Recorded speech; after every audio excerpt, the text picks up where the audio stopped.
endothermic and exothermic reactions. The aim of this experiment is to distinguish between an endothermic and an exothermic reaction. We expect that an endothermic reaction takes heat energy from the surroundings, whereas an exothermic reaction gives out light and heat energy. Chemical reactions can be categorized in many ways. One of those ways is in terms of the energy that is involved in the reactions. We have what we call exothermic and endothermic reactions. We're going to have a look at two reactions, and in the end I want you to tell me whether or not they are endothermic or exothermic. The first one that we are going to do is we are going to react acetic acid with sodium bicarbonate, which is what we've got over here. I've already got the acid in the beaker. We're going to record the temperature before we add the bicarb, and then add the bicarb and watch what happens to the temperature.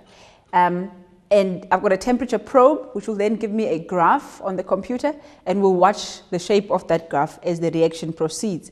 Let us first record the temperature before we add the sodium bicarbonate. And that's basically our temperature before that. Now I'm going to add a spoon of the bicarb, and we'll then watch what happens to the temperature.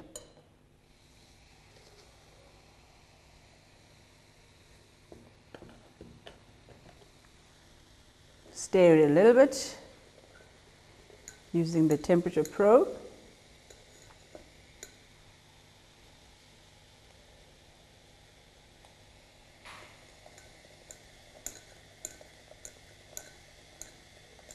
One of the questions I would like you to answer is giving me the balanced equation for the reaction that's taking place here. Let's add a little bit of the bicarb, see if there's some more acid to react with it. It's almost saturated now. Let's see. So what is the balanced equation for this reaction that's taking place here? One of the things that I think you can clearly see is that we are producing a gas because we're forming bubbles. What gas are we forming here? Another reaction that involves energy that we're going to look at is a reaction between magnesium and sulfuric acid. Again, we must just record the temperature of the acid before we add the magnesium and see what happens when we add the magnesium. So let's record for a little bit the temperature of the sulfuric acid, and then we'll add some magnesium turnings and see what happens to the temperature. Right, here we go.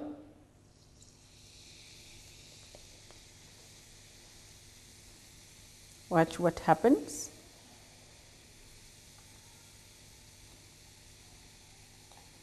Again, you can clearly see some bubbles, meaning here also we're forming a gas. But what gas are we forming?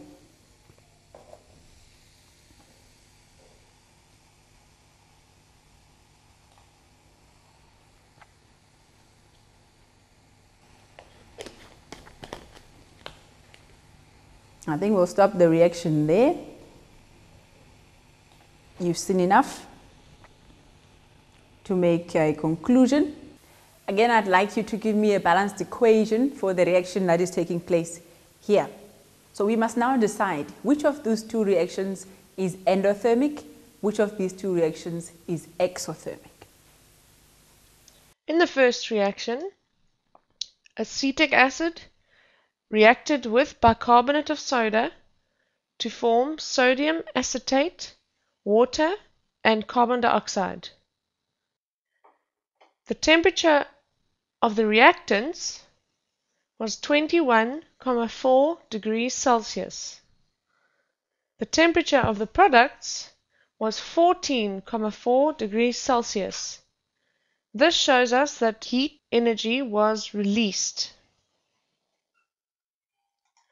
In reaction 2, magnesium reacts with sulfuric acid to form magnesium sulfate and hydrogen. The temperature of the reactants was 22 degrees Celsius. The temperature of the products rose to 56.8 degrees Celsius. This means that the reaction took heat from its surroundings. To conclude, in reaction 1, the temperature dropped considerably. This means that energy was released.